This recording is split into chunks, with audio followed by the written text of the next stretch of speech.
Without further ado, it is with great honor that I present to you Dr. Eboo Patel. Eboo, we welcome you here at the University of Dayton, where a woman named Mary of Nazareth provides a way to bridge our Christian and your Muslim tradition.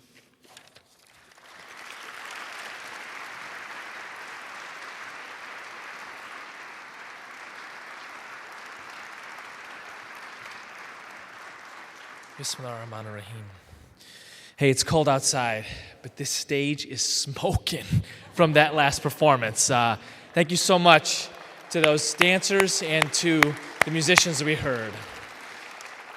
Thank you, Professor Diaz. It was a privilege to serve President Obama on his faith-based advisory council, but I must say I would have much preferred your position in Rome for a couple of years, especially on a day as frigid as this.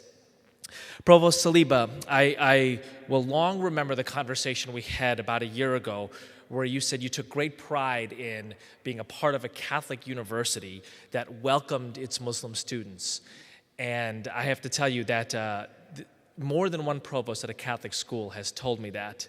But I've never read about that university in the front page of the New York Times 6 months later. So congratulations on being a part of a campus that played such a powerful role in your life that convinced you to not be a professional soccer player, instead wind up as a provost who finished his PhD here in 3 years, but also to be a university that I think is guiding the way forward in a multi-religious America in which faith is too often invoked as a barrier of division or a bomb of destruction. So I have to say I'm very happy to be here for many reasons, and here's one, is the fact that this university was founded over 150 years ago by the Marianist order, and as you suggested, Ambassador Diaz, that is a powerful bridge between Muslims and Christians. This is actually a story that goes deep into my life, and it's frankly the reason I'm in this country today. My father, a Muslim immigrant from India, a wayward student, let us say, was generously allowed in to the MBA program at the University of Notre Dame in 1975 and fell deeply in love with fighting Irish football. And when he established himself in Chicago, he would take me, his eldest son, on I-90 out of Chicago to South Bend, Indiana to see football games. And our first stop would always be the Grotto. And we would stand before this shrine to the Virgin Mary. And my dad would light a candle, and he would put it inside, and he would kind of bow his head reverently. And I was 6, 7, 8, 9 years old when this was happening. And I think that by the time I was 10, I noticed some dissonance. I was like, Dad, aren't we Muslim? I mean, what are we doing here? Right? This is a shrine to the Virgin Mary. And my dad pointed out that one of the most beautiful surahs in the Quran is named Surah Maryam, after Mary. And he pointed inside the grotto with all these flickering candles, and he said, don't forget that the Quran describes God as a lamp in a niche, as light upon light. And then he put his arms around me, and he said, always look for the resonances, Eboo. Always look for the resonances. If there's a thread in my talk tonight about Martin Luther King Jr., it's the idea of looking for the resonances. And there's so many resonances we could find. You know, last night there was an image of King. We were actually during halftime of a basketball game that my son and I were watching on ESPN, and I pointed to the image, and I told my 5-year-old son, Zaid, that's the greatest American of the 20th century. And one finds images in his civil rights struggle. One finds resonances with King in the fact that he was a giant intellectual, PhD from Boston University. One finds resonances in the struggle that he had as an African American and the struggle that many Americans have who come from minority backgrounds. I want to focus on something a little bit different today. All of those things about King are true. He was a great American hero, a great civil rights hero, a great African American hero. He was also a great interfaith hero. I wish to illuminate that dimension of King's life and journey today. I got to tell you, for a long time, I only knew Dr. Martin Luther King Jr., author, essay writer, speech giver. I didn't know that much about the Reverend Martin Luther King Jr., that at the beating heart of King's life was his faith, and that faith had deep roots, but it also had wings. It had wings that connected with Hinduism, with Buddhism, with Islam, with Judaism. I want to talk about King's roots in his Christian faith today, and I want to talk about those interfaith wings. And I want to begin with this quote.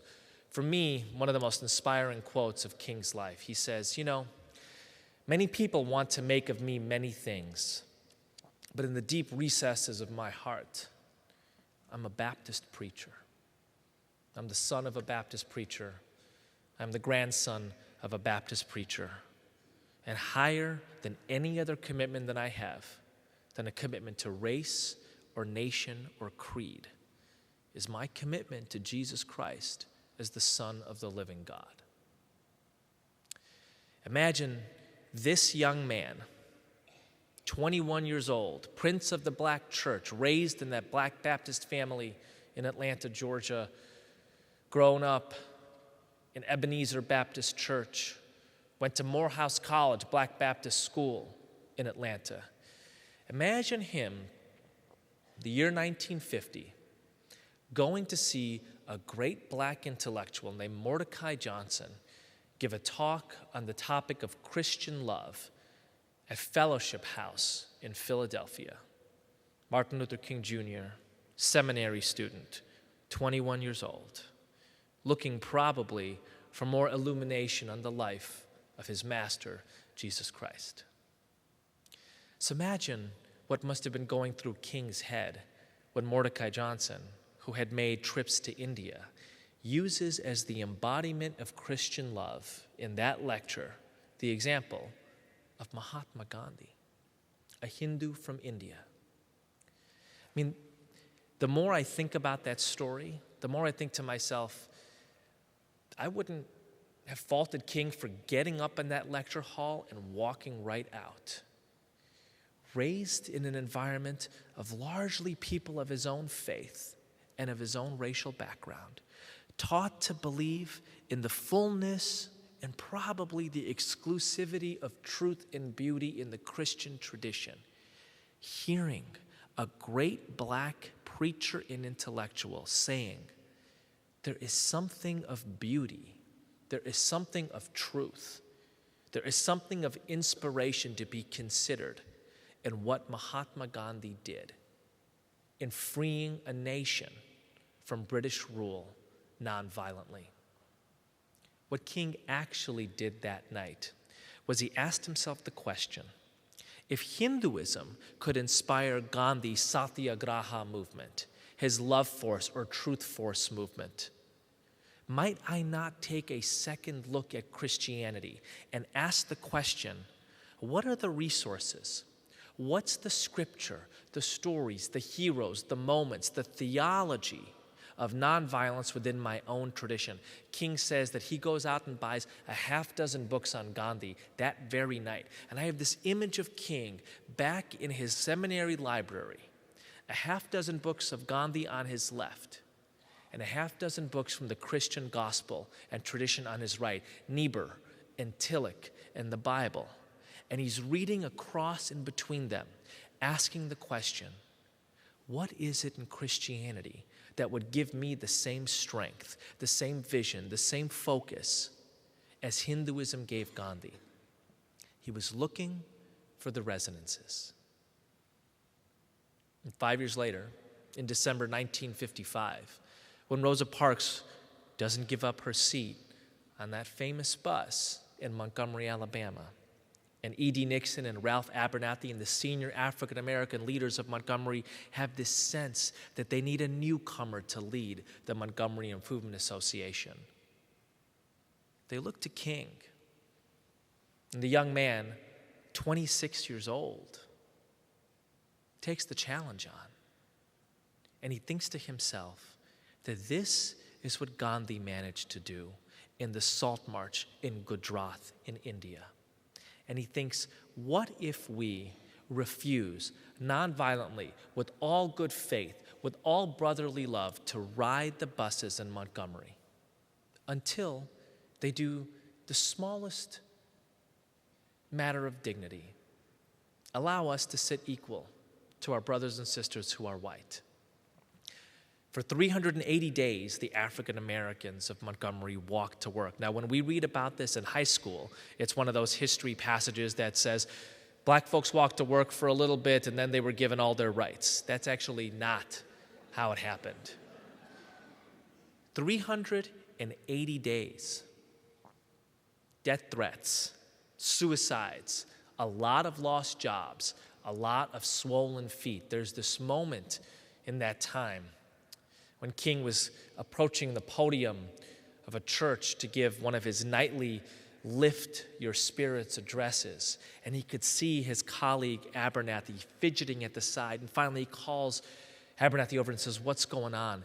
And Abernathy looks at him and says, "Your house has been firebombed." And King says, "Are Coretta and the baby okay?" And Abernathy says, "We don't know." 380 days of this. And at the end of it, they won their right to sit front to back on the buses of one provincial city in the American South. That's it. And a journalist asked King, "Aren't you angry? I mean, think, what a small victory at what a large price. Isn't there something in you that wants revenge?" And King says, "This isn't the time for revenge. This is the time for redemption. This is the time for reconciliation. This is the time to build the beloved community." Reflecting on Montgomery a few years later, King writes, "It was Jesus that gave me the inspiration for that, but it was Gandhi who furnished the method." A Hindu from India. Gandhi plays such a role in King's intellectual and spiritual life that King travels to India in 1959. He wants to see firsthand the legacy of Gandhi's Satyagraha movement. And what I think in my reading of King surprises him more than anything is that Gandhi's movement, inspired by his Hindu faith, wasn't just Hindus. There were Jains and Buddhists. There were Muslims and secular humanists. There were Hindus and Christians. It was an interfaith movement. This is perhaps King's first robust encounter with a range of faiths, what they might do together, in this case, liberate a nation. King comes back to Montgomery, and he gives a sermon, his first sermon back in the pulpit of Dexter Avenue Baptist Church, where he was the preacher. It was on Palm Sunday. And he ends the sermon with this line, "O God, we know you have inspired people in all nations and cultures. We call you our Heavenly Father. We know some call you Allah. We know some call you Brahma. We know some call you Elohim. We know some call you the unmoved mover." King, on Palm Sunday in Montgomery, Alabama, in 1959, seeing the resonances across religious traditions. Why is this journey so important now? I'll tell you, when I first figured out that King wasn't just the Dr. Martin Luther King Jr., but the Reverend Martin Luther King Jr., it was probably 15 or 18 years ago. It's a time when Paul Simon was singing "Faith is an Island in the Setting Sun," when folks thought religion was just irrelevant. I'll tell you something, it's worse now. A lot of folks don't think that religion's irrelevant. They think it's poison. We live at a time when the dominant foreign policy paradigm is the clash of civilizations. The idea that Christians and Muslims, that Hindus and humanists, that Buddhists and Jews, that Sikhs and Jains are fated to fight. that it's inevitable. The others are coming. If you want to win, sharpen your sword. If all you knew about religion was what we heard in the evening news, you would believe that religion was a bomb of destruction. If all you knew was what we heard in political campaigns, you would believe that faith was a barrier of division.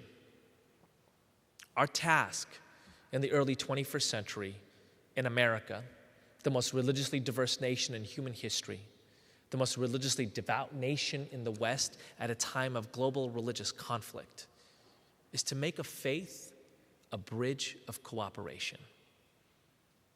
I don't know if there's any figure that illustrates that better than Martin Luther King Jr. 1963, he came to the city that I live in, the city of Chicago, to the Chicago Conference on Religion and Race. And there was a man who had come specifically to see King, to do what Hindus call darshan, a personal witnessing of the master. It's a man who had escaped the trains going from Warsaw to Auschwitz by 6 weeks, a man descendant of the great rabbis of the Hasidic tradition in Eastern Europe. If there was a single person who, in my opinion, had the right to focus only on his own people, having witnessed 6 million of them die in Hitler's hellfires, it was Abraham Joshua Heschel. But Heschel comes to Chicago in 1963 because he wants to witness King. And when King steps to the podium, he brings his sermon from the Hebrew Bible, from Amos. Let justice rain down like waters and righteousness like a mighty stream. And Heschel feels this resonance between his elder tradition of Judaism and Christianity. And he thinks that night, the soul of Judaism is at stake in the civil rights movement. Heschel becomes one of King's closest companions in the work. In 1965, he meets King in Selma, Alabama. They march across the Edmund Pettus Bridge together, the bridge where the blood has not yet dried because it flowed so freely from the truncheons of the police officers breaking people's head open that night. Heschel said, he and I, me and Martin Luther King Jr., we have different liturgies, but in Selma, marching for freedom, I felt like my legs were at prayer. The next year, King comes back to Chicago, and in a little-known meeting, sits down with the Venerable Thich Nhat Hanh, the great Vietnamese Buddhist monk, and is probably shocked by what Thich Nhat Hanh says to him. He says, Martin, we Buddhists of Vietnam, we see you as a bodhisattva, one who has attained enlightenment and has chosen not to enter the state of nirvana, but to return to earth to teach compassion to his brothers and sisters. But I have a question for you, Martin. Does your compassion not extend to the people of Vietnam? Will you not raise your voice to speak for our suffering? It was at that point that Martin Luther King Jr. decides his conscience leaves him no choice but to come out against the Vietnam War. April 4th, 1967, King comes to Riverside Church. There is not a space to breathe in that hall. It's been announced by King's camp that he will give a major speech on the Vietnam War. His closest white friend, Stanley Levinson, a secular humanist, is so worried about King's plan to come out boldly against the war that he can't even attend the speech in person. He goes home and he goes to bed. He thinks he's going to be sick. Because the question is, does King's conscience calling him to come out against the war scatter the efforts of the civil rights movement? King says in that hall that night that the reason that he is there is that he could not call himself a Christian, could not call himself a follower of Jesus Christ, knowing that there is suffering elsewhere, knowing that it can be stopped, and refusing to speak up against it. He says the path from Dexter Avenue Baptist Church, where he began his civil rights work, led directly to Riverside Church on April 4th, 1967. Our concerns, he says, have to be ecumenical. And then he uses this line: the Hindu, Muslim, Buddhist, Jewish, Christian belief is that love is the supreme unifying principle of life.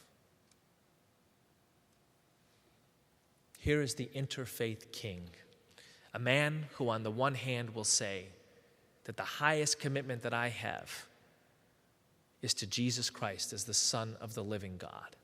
In the deepest recesses of my heart, I am a Baptist minister, and who will come to Riverside Church in 1967 and make his most controversial call, take his most difficult stand at the prodding of a Buddhist monk who he later nominates for the Nobel Peace Prize. I have to say, in all of the lines that I love on King, my favorite might be from a book he wrote in 1967 called Where Do We Go From Here? Chaos or Community? It's a passage that he calls the World House. And he says, we, all of us, the human condition, let us imagine that one day we receive a letter, each one, and in that letter is a will, and we've all inherited something, this thing called a world house. But here's the catch: it's one house, and we all, King writes, Easterner and Westerner, Muslim and Hindu, Protestant and Catholic, Gentile and Jew, black and white, have to all, because we can never again live apart, learn to live in that house together. And the more that I've thought about that line, and the more that I've thought about, how large King was, far more than someone who focused only on race, as central as that concern is in America and around the world. A man who was at the side of Kwame Nkrumah when he was inaugurated Prime Minister of Ghana in 1957. A man who visited India, who points towards the end of his life at Malcolm. A man who was, as much as anyone we have ever known or read about, an architect of that world house. So I ask the question, what does it mean for us to take a signal from him? What does it mean for us to be architects of a world house? I love the line in King when he says, sometimes the pendulum doesn't just swing, you got to push it. Well, the house doesn't just get built. Somebody's got to imagine it. Somebody's got to build it.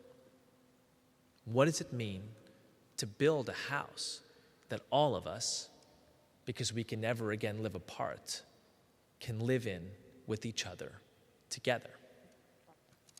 I want to focus on two dimensions of interfaith leadership. This is the work that we do at Interfaith Youth Core, seek to illuminate this concept of interfaith leadership and try to train people to be interfaith leaders. And the big idea is simple. There's no environmentalist movement without environmentalists. There's no human rights movement without human rights activists. There's no civil rights movement without civil rights workers. And there's no interfaith movement. There's no faith as a bridge of cooperation. There's no coming together of people from different faith backgrounds unless there's a person, an identity category at the center of that. The identity category of interfaith leader. I think a big part of being an interfaith leader is having an appreciative knowledge of other traditions. I don't mean just the facts. I don't mean that just knowing that there's 1.5 billion, 1.6 billion Muslims in the world. I mean the kind of stuff that my dad was trying to teach me when I was 9, 10 years old at the University of Notre Dame. It's the ability to see in other traditions beauty, something you admire. One of the things that I found most disturbing about the discourse that America was having around the Ground Zero Mosque, so to speak, 2 years ago, in the summer of 2010, was a sign that somebody was holding at a protest rally. And the sign said, "All I need to know about Islam, I learned on 9/11." And I thought to myself, well, at least you're being honest.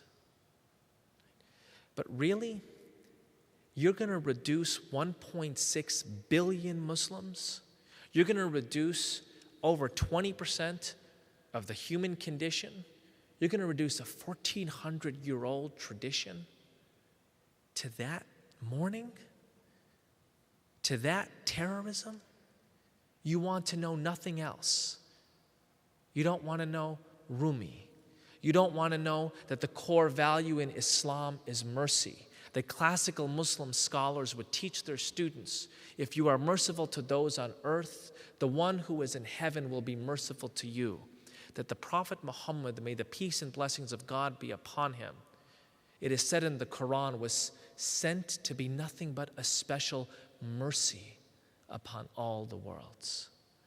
You want to know nothing of the poetry, the literature, the philosophy, the rituals, the imagery, the beauty of this tradition. It feels to me like the first piece of the knowledge base of the quality that we need as interfaith leaders is the ability to identify and articulate what we admire about other traditions. This is perhaps what struck me most about what Provost Saliba said to me when we first talked, was the sense that when Muslim students come here to the University of Dayton, when Jewish students come, when Buddhist students come, we don't seek just to tolerate them. We seek the beauty in their traditions. We want to know it. We want to admire it. Precisely because we come from a tradition that calls us to do that. That's the second part of interfaith leadership that I want to illuminate tonight. I think an interfaith leader needs to have a theology of interfaith cooperation. They need to know what it is from their tradition as Christians, as Muslims, as Jews, as Buddhists, as Hindus, as secular humanists, who might call it an ethic of interfaith cooperation. What is it in my tradition that would call me to build relationships with you?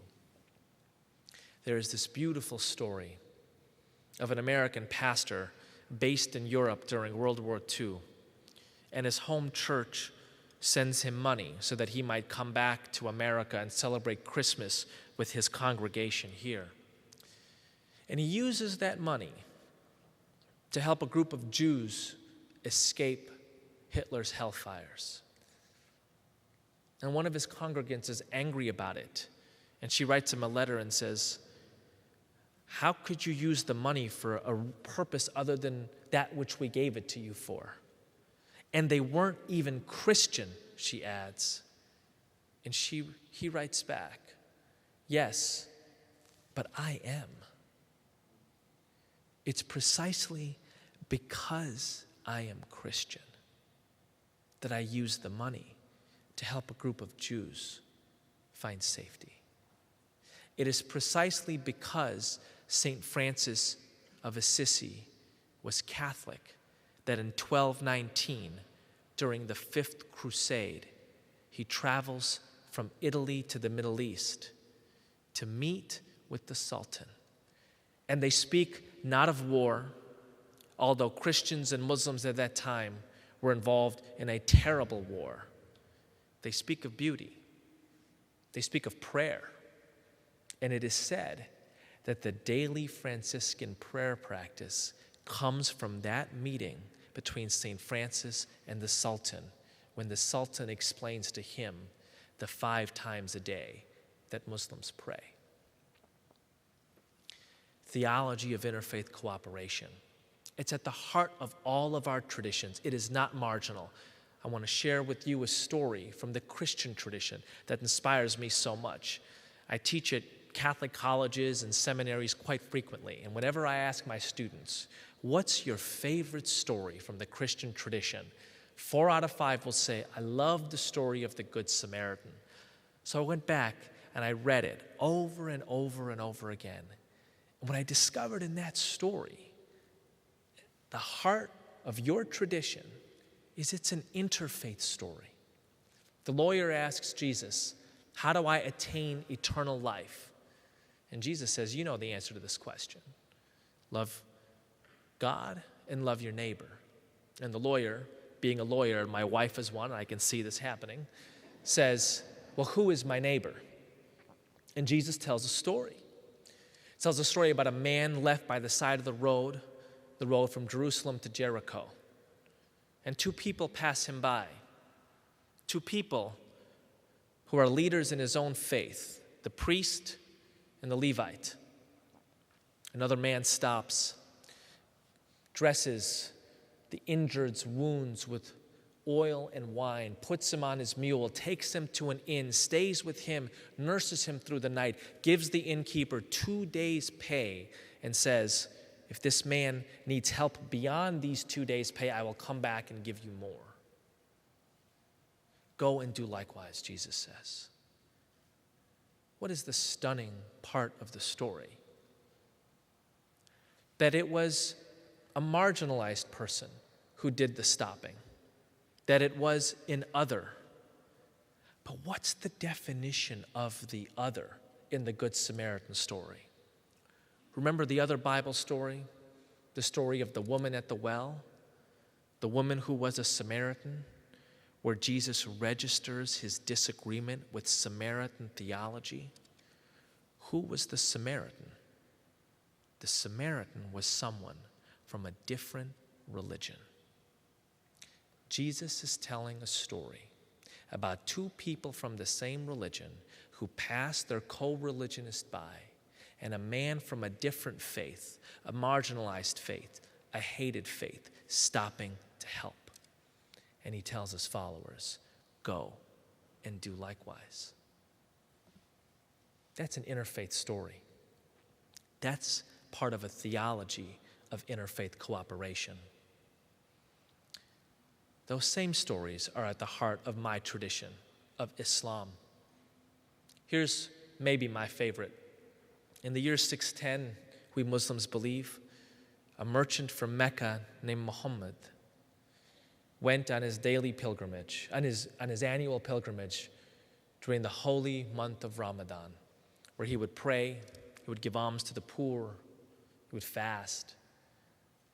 And on one of the odd nights in the last 10 days of the month of Ramadan in the year 610, Muhammad felt a force grip him, envelop him, and said, Ikra, recite. And Muhammad says, I am not a reciter. Second time, the force squeezes him even harder. Ikra, recite. And Muhammad says, I am not a reciter. And a third time, this time he feels like the life is being squeezed out of him. Ikra, recite. And on this third time, the first words of the Quran, recite in the name of your Lord who created humankind from a clot of blood, comes pouring out of Muhammad's mouth.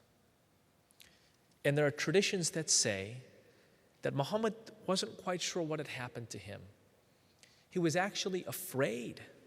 He was afraid that he might have been possessed by a jinn, one of the demons that people thought might have existed in the western half of the Arabian Peninsula at that time.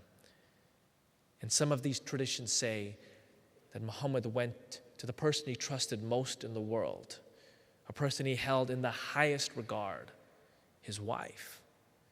And he asked Khadija, what could this be? And she said, I don't know, but I know someone who will. A man who is learned in the scriptures, my cousin, Waraka. Khadija goes and tells her cousin the story of Muhammad praying and fasting and giving alms, of being in the cave of Mount Hira, of the enveloping force of Ikra, of the first lines of the Quran.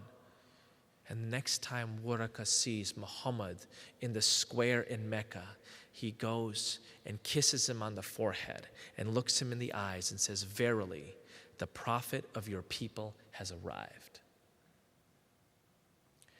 Who was Waraka? What does it mean to be learned in the scriptures in the western half of the Arabian Peninsula in the year 610? Waraka was a Christian. The first person to recognize the prophethood of Muhammad, the coming of a new and different religious civilization, was a Christian. A man who the sources indicate never converted to Islam, was simply able to recognize the beauty and power of something different emerging in his midst. A theology of interfaith cooperation. To know these stories, to be able to stitch them together from the sources, the scripture, the heroes, the key moments of our traditions. This is what it means to be an interfaith leader. And I have to tell you something. We need a lot of us right now, because there's a lot of folks out there invested in faith being a barrier of division or a bomb of destruction. If ever there was a time to reclaim the legacy of Martin Luther King Jr. as an interfaith hero, that time is now. I leave you with lines from the great Native American poet William Stafford from his poem, "A Ritual to Read to Each Other." If you don't take the time to get to know me, and I don't take the time to get to know you, a pattern others made may prevail in this world, and following the wrong God home, we could miss our star. And those who are awake must be awake now, or else a falling line may lull us back to sleep. The signals we give, yes or no or maybe, must be clear now, because the darkness around us is deep. Jazakallahu khair. May God give you goodness. Thank you.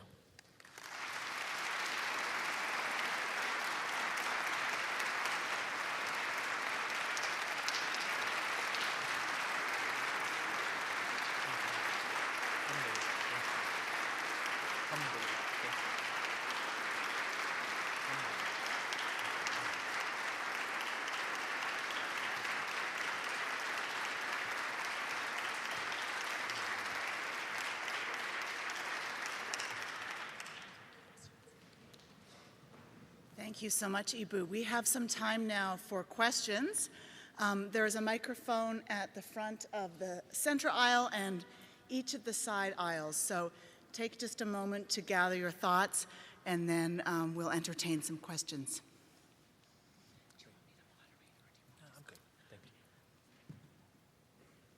I started life as a high school teacher.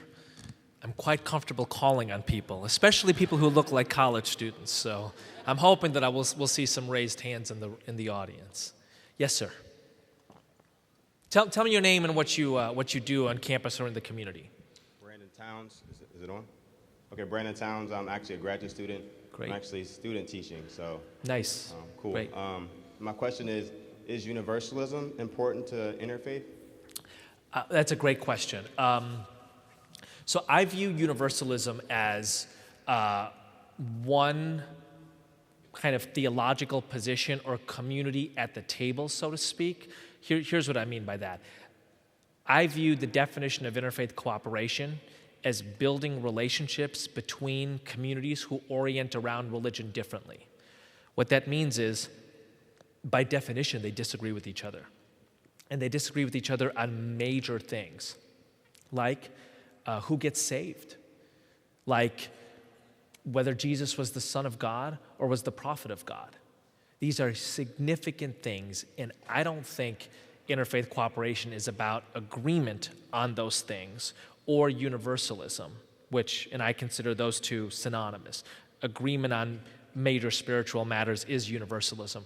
I think interfaith cooperation is about relationships between communities who orient around religion differently, but are still able to find resonances between traditions, as my dad did at Notre Dame, as this campus does with its students from different religious backgrounds. It's about relationships. It's not about consensus or agreement.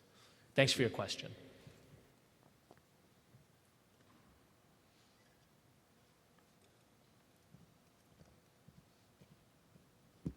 Dr. Patel. Hi. I don't know if You it's take on. it out of there, man. It You're is going to on. break your back doing that. My name's Brock Shainline. I'm a local attorney, went to UD for law school.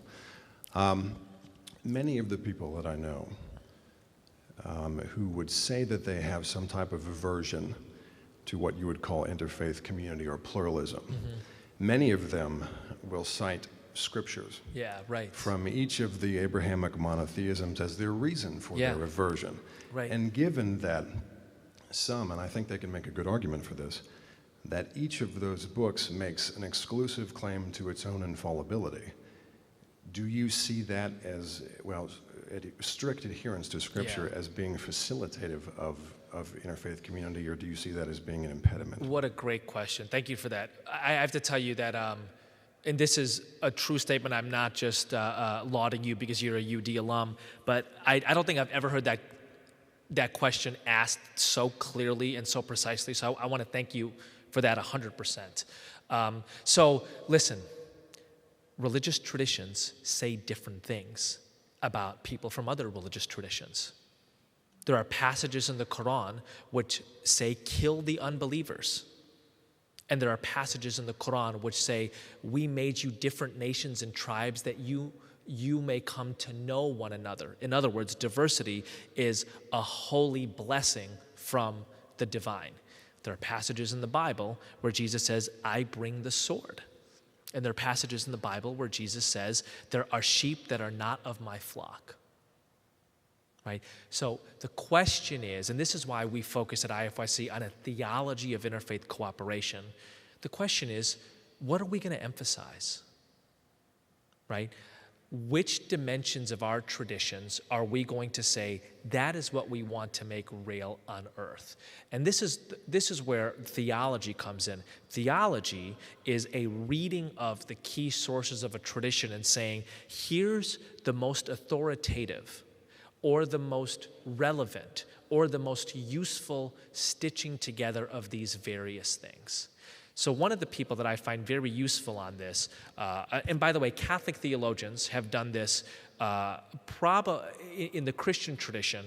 It is Catholic theologians that have been pioneers of this in interfaith cooperation. So Paul Knitter, for example, has stitched together key sources within the Christian tradition. Paul Knitter used to be a professor just an hour south of here at Xavier University in Cincinnati and is now at Union Theological Seminary.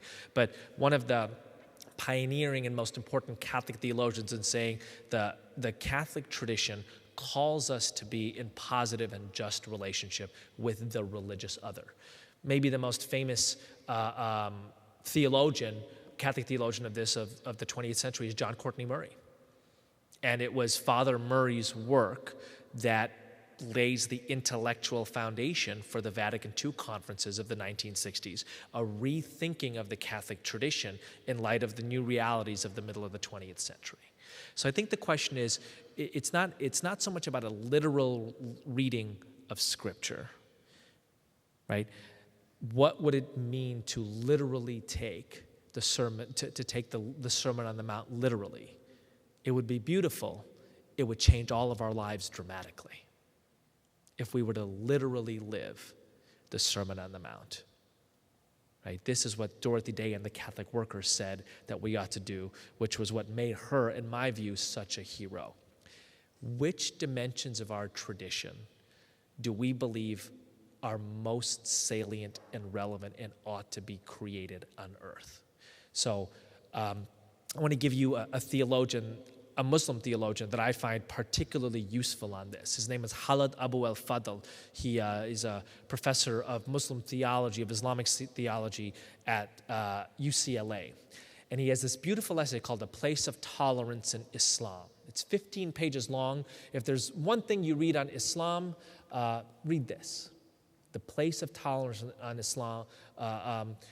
Google it. It's an easy read. And what he literally does is he takes all of the verses from the Quran that are negative towards other religions, and he takes all the verses which are positive towards other religions, and he basically lists them out. And he asks the question, which do we believe? And then he points a couple of things out. Now I'm at a university campus, so I can be a little bit geeky here, right? This is what academics call hermeneutics. What is your interpretive lens? Sister Laura, are you happy that I used that word? Do I get an A? Thank you. So Professor Abu al-Fadl says there's different dimensions for a Quranic hermeneutic here. One question is, we have to read the scripture in light of the core value of the Quran, right? And the core value of the Quran is mercy, and that's made clear over and over again. So if that's the light through which you are looking through the tradition, then the parts of the tradition which speak to mercy become more salient. The second thing he says is that the Quran is revealed over 23 years, from 610 to 632 AD. And he says that some of these scriptures are historicized. In other words, they were meant for a particular time and place, that's it. And some of them are meant to be universal and eternal. But frankly, my favorite thing that Abu al-Fadl says is the final thing he says, which is that at the end of the day, we Muslims believe that God gave each of us his breath, his ruh. And what that means is that there is a sense of compassion, of conscience, of mercy written in our hearts that we bring to the world, that we bring to the text, that we bring to other people. And he says, the Quran will morally enrich the reader only if the reader brings his or her own moral enrichment to the text. And I find that really, really beautiful. And the reason is because it actually speaks to a Quranic verse where God says to the angels, who at that point are refusing to bow to Adam, saying that Adam will only fiddle and destroy. God says to the angels, I know what you do not know. And in that moment in the Quran, God is vouching for our goodness. And I think that there is, for me at least, in my theology, in my hermeneutic, there's the sense that, frankly, God trusts us. God trusts us to take a hermeneutic of mercy into his texts.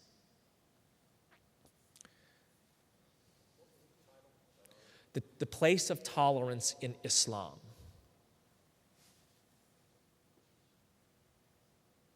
Yes, sir. You want to come to the mic and tell me who you are?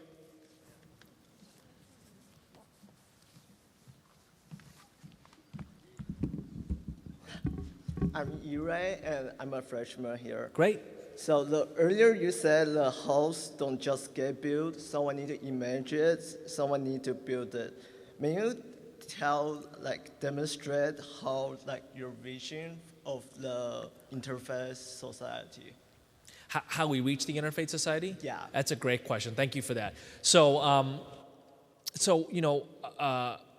gonna kind of switch modes for a moment. Was it Brock? Brock, let me talk about one thing that I love geeking out about, which is theology. You're letting me talk about something else that I love geeking out about, which is strategy.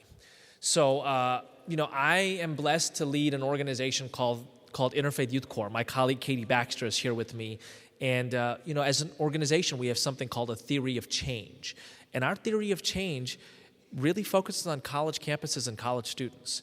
And we believe that America's 2,800 four-year college campuses are the best places to model interfaith cooperation, precisely because of the kind of things that happen at the University of Dayton, right? Precisely because college campuses are places where students, faculty, staff, communities from different backgrounds come together in relatively close quarters. They're able to articulate their distinct identities, and bridges between them are considered very powerful and important. And who builds those bridges on college campuses? Freshmen, right? 18-year-olds, 19-year-olds. So college campuses are places that their surrounding communities, their cities, the nation looks to and says, hey, help us get this right. I mean, I certainly hope people at the White House are paying attention to that New York Times article and thinking, you know what, even though we live in a country in which there's too much religious prejudice and a constant sense of religious tension, the University of Dayton is getting this thing right between its Catholic heritage and its Muslim students. And we want to learn from that model. And we think that the best people to train as interfaith leaders are people like you, are young people. And that if you come to our Interfaith Leadership Institutes, if you learn the frameworks, the knowledge base, and the skill set of interfaith leadership, you will come back to a fertile environment, the University of Dayton, to start actual interfaith programs. Interfaith Habitat for Humanity builds, interfaith panel discussions. I'll tell you, there's no more fertile place on the planet than an American college campus to start programs like that. And you'll grow in your leadership skills. And then when you leave and go become a lawyer in the city of Dayton, or go become somebody who's part of the state legislature, or go become a hedge fund manager in New York, you will take that framework, that knowledge base, and that skill set, and you'll be an interfaith leader in the hospital that you work in, or in the law firm that you work in, or at the hedge fund that you work in. Right? So that's the theory of change. College campuses as models of interfaith cooperation, nurturing a critical mass of interfaith leaders that first help to impact and change their campuses, and then go on to change the rest of the country and the world. Ambassador Diaz, don't ask me anything hard. My question, having just arrived from the international scene, is how do we take this model, which is beginning to, and it's clearly already present in our country, but how do we take this model and, without any kind of imperialism, without any kind of invite the world to embrace it? Because what is going on in college campuses and right here at the University of Dayton is something that has to go on in university after university around the world, because you and I know that there are other parts of the world that are quite close to welcoming diversity. Right, absolutely. So I think that obviously a terrific and important question. So one of the things about Interfaith Youth Core is that, I think we're probably the largest interfaith organization in North America, but it's still only 35 staff. As awesome as Katie Baxter and her colleagues might be, it's still only a $4 million budget. So we have to be able to focus our energies on the place that we think can drive both the most national and global change. And we really think it's American college campuses, in part because, how many students here are international students? Came from elsewhere? How many in this room? I hope there are some, at least. Raise them high and proud. There's a lot of you in this campus. 1,200 total, I've heard. Okay, so there's about a dozen in here. Look, if we in America are lucky, inshallah, we will keep you all. But it's cold in Dayton. It's cold in many parts of America. It's less cold in Lebanon. It's less cold in Pakistan. It's less cold in Indonesia and India. And there are lots of good reasons to go back. And my hope is that the narratives of pluralism that are present in other nations, right? And they are. Every nation is a narrative of pluralism. You will find things that are inspiring to you here. They will connect with your narrative of pluralism from Lebanon or Pakistan or India or Indonesia. And you'll go back home, and you'll be an interfaith leader back home. And you'll inspire more people there. Now, that can't be the only thing. And whenever somebody stands up at a talk that I do, and they're like, there really needs to be an interfaith organization in Brazil. I'm like, there does. You should start that organization. I have enough to do, So, look, our job is to be a catalyst and a convener. And more than anything, to try to catalyze college environments like this one, which is already so far along, to spur a critical mass of young people to be interfaith leaders. And the wonderful thing about young people is, man, you all love to travel, right? And you'll take that where you go. And then you'll connect with the folks who have interfaith leadership qualities and capacities and skills there. And I think that this will grow. Yes.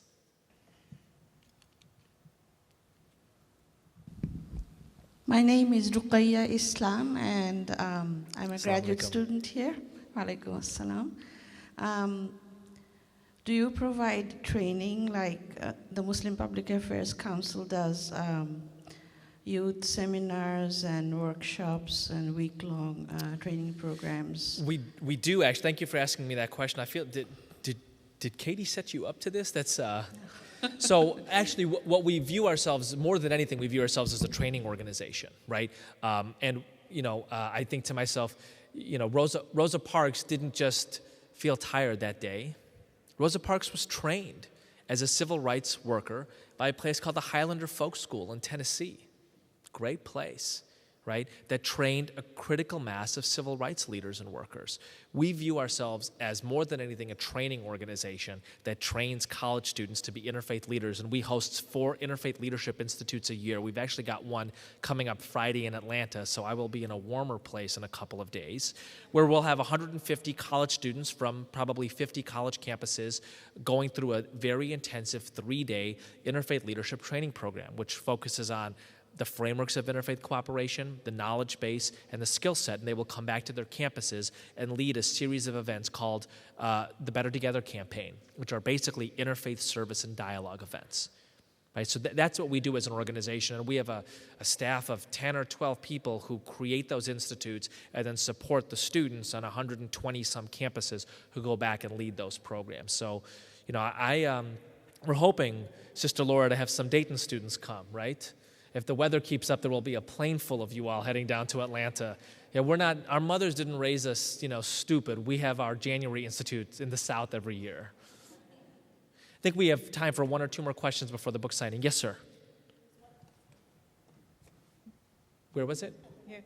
Oh, yes, great, thank you. And then you. I'm Barbara Batten, and I'm something of an interloper. I'm one of the interfaith campus ministers at Sinclair Community College, which is more of a 2-year focus in terms of education than a 4-year institution, and a very different setting because we don't have residential students.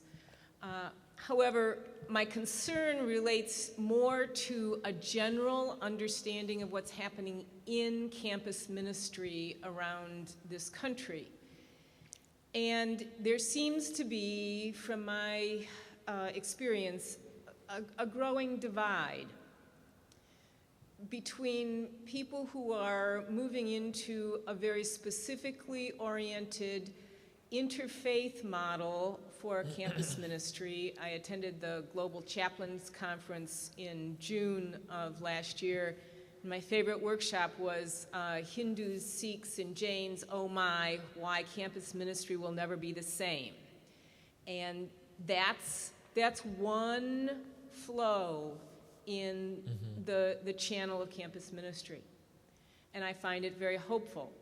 There is another channel which can be characterized by denominations, mostly Christian, who have pulled in on themselves and who used to operate ecumenically, that is within Christian tradition, cooperating with other denominations in campus ministry, but are now even pulling back to their own denomination.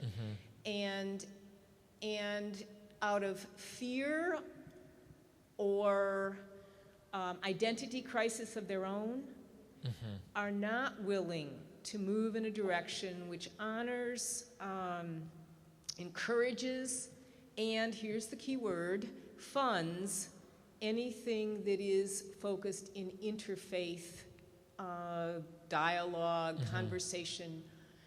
I wonder if you see this as you travel to campuses, and if you have some words of wisdom for how we negotiate this divide.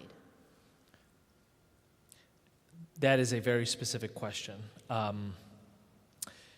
If you are trying to get me to say that Christian denominations ought to fund interfaith work, you are trying to get me into trouble, which I appreciate. It's a good sort of trouble. So a couple things on this. I think one of the things that I admire so much about King is roots and wings. In the deep recesses of my heart, I'm a Baptist minister. I quoted his Palm Sunday sermon where he says, "O God, our gracious Heavenly Father, we call you this name. We know some call you Allah. We know some call you Brahma. We know some call you Elohim," right? I lied. That's not the last line of the sermon. You know what the last line is? We are opening the church to those who will accept the Christ. He quotes a prayer that names different religions and clearly articulates his admiration and sense of dignifying them. And then he does an altar call for what he believes is the fullness of truth. Boy, do I love that. Right? There is a hint, I think a powerful and beautiful hint of exclusivity, of fullness in King's vision, and a sense of wings, of positive relationship, of admiration, of resonance. My sense of what campus ministry is dealing with, and frankly, churches, synagogues, mosques, temples, gurdwaras, sanghas, secular humanist societies are dealing with this. The them is never going away, right? Hindus, Jains, Buddhists, they're here to stay. And man, is that beautiful. But the question of who the we are in the face of all of them is a whole lot more complicated, dramatically more complicated, right? And to be geeky about this for a moment, this is what's called modernity theory. This is Anthony Giddens. This is Peter Berger, who said, Peter Berger, the great sociologist, once wrote, if you grew up in a society in which everybody is a soldier, then the only path is to be a soldier. If you grow up in a society in which everybody's a Christian and goes to church on Sunday, then the only thing you do is go to church on Sunday. But as soon as the one kid shows up who's fasting on Ramadan and not going to church on Sunday, not only are you asking the question, what's that kid doing? You now know that there's an alternative, that it is possible to not go to church on Sunday, which makes you ask the question, what the heck am I doing? That's the modern condition, philosophically speaking, right? I think the bridge between the question, who are we, and how do we relate to them, is a theology of interfaith cooperation. Right? The bridge is to say, what is it in the Christian tradition that would call me to be in positive relationship with them? You are looking at them through a lens of holiness and divinity, but that affirms the who you are. Right? And my sense is that frankly, the best campus ministers know how to do that. They understand that. And they also understand that there are boundaries to that. That there are things that perhaps, Muslims might need to talk to Muslim ministers about. There are many, many, many ways that Buddhist monks might be helpful to Christians in pastoral advice. And there are probably questions that Christians need to ask to other Christians, which is one of the reasons, frankly, that we at Interfaith Youth Core do not delve into the pastoral realm at all. It's very, very important. It's not something that we are expert at or skilled at, right? But these are the kinds of questions I think that campus ministry is engaging. By the way, nobody's figured this out. It's going to be a 30-year process, but I do think a big part of the solution is the development of a theology of interfaith cooperation. So you can say, and I'll tell this final story very briefly, one of your colleagues in colleague institutions, DePaul University in Chicago, was one of the universities we had our first engagement partnership with. And in the process of this, we did a number of conversations with key faculty and staff at DePaul, and one of the people said, we love other religions at DePaul, even though we're Christian. And when I was presenting our findings to the president of the university, Father Dennis Holschneider, a great leader in the Catholic school, higher education tradition, he said, my goal is that in 5 years, every single member of my staff and faculty is able to say, we love other traditions because we're Christian, and is able to tell you exactly why. Now that's, I think, the work, the next step of the work. Thanks. Last question. Greetings. My name is Fred Cox. I'm a senior here, sociology major. As we have spoken about the interfaith community, I am not new to collaboration, but am new to the theology of interfaith. And one of the things that has been brought to my attention and kind of has me thinking is, as Christians are involved in this work of interfaith, and the topic of convergence comes up. Conversion. converting individuals into Christianity. How is that dialogue given, and what do you say to an individual who values interfaith, but that becomes a huge struggle? What a great question. By the way, you have a great voice. That's like the best question voice I've ever heard. Thank you for that. And thank you for a really, really challenging question. So one of the young people that I admire an awful lot in interfaith work is a young evangelical named Nick Price. And he was a leader in the InterVarsity Christian Fellowship at the University of Illinois, went on to be a staff member. And I would ask him, which do you believe in when it comes to Christianity? That it's a faith of cooperation or a faith of conversion? And he's like, both. There are dimensions to Christianity which call on us to cooperate, and there are dimensions that call on us to convert. And as a Christian who takes the scripture with some literalness, to hearken back to Brock's question earlier, I have to believe both are true. Traditions are wide, right? There's a beautiful line by Walt Whitman, which I think might be relevant here.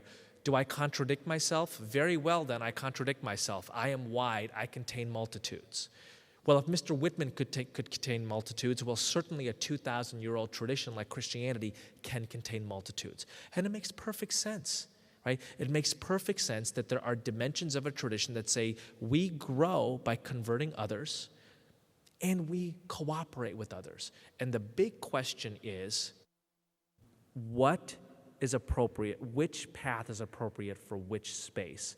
And I think the major ethical issue is to never use interfaith cooperation as a ruse or a Trojan horse, so to speak, for conversion. That when one is engaging in conversion activity, I view it as a perfectly legitimate, frankly beautiful thing to do. Muslims do it, we call it dawah. You're clear about your intentions. I'm engaging you in a conversation meant to convert. And it's a very Christian and Muslim thing to do. And I think, based on my reading of the traditions, that cooperating with others is an equally Christian or Muslim thing to do, right? So, but that is for another space. And when you're engaging in an interfaith Habitat for Humanity build, or frankly, when you're inviting Muslim students from Lebanon to the University of Dayton, you are doing it in the spirit of cooperation, right? So two very, very quick things here. You know who's the single best movement at this in the world? You guys. The middle classes of South Asia and the Middle East, right? The Hindu middle classes of India, the Muslim middle classes of the Middle East, where do they send their kids to school? Catholic schools. Why do you think my grandmother let her wayward son, my father, come to America in 1975? Because he was going to a Catholic university, and she had a sense of trust. My mother, educated in Catholic schools in India. My mother-in-law, educated in Catholic schools in India. When Catholics set up schools and hospitals and universities, they do it with the express purpose of educating other people, not with the primary purpose of converting. Now, that doesn't mean that if one of you, a Muslim student here, were to walk into one of the offices of one of the priests here and said you were interested, that there wouldn't be a conversation. There would be. But there aren't people lurking around your engineering classes trying to convert you, because the purpose of the institution is to cooperate, is to enrich, is to engage. And that is a deep part of the Catholic tradition. I think one of the ways in which Interfaith Youth Core might be unique in interfaith organizations is to recognize that the conversion of others is a deep part of different traditions and ought to be respected, but that there ought to be a clear line between activities of cooperation and activities of conversion. Final story. Richard Staines, who's the president of World Vision, large evangelical relief organization, does a ton of great work, builds hospitals and schools around the world. I asked him this question. He was on the President's Faith Council with me, and he said, you know, we at World Vision have hundreds, if not thousands, of Muslim staff members. And I almost choked on my chicken bone at lunch. I said, but you're an evangelical organization. And he's like, well, how do you work in Pakistan without hiring Muslims? And I'm like, oh yeah, duh.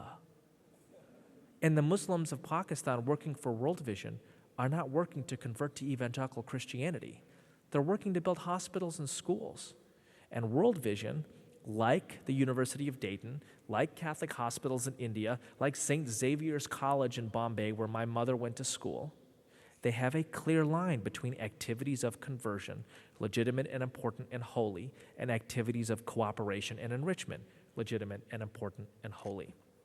I'll leave you with these final lines from Gwendolyn Brooks, and we're off to a quick book signing. We are each other's business. We are each other's harvest. We are each other's magnitude and bond. Thank you.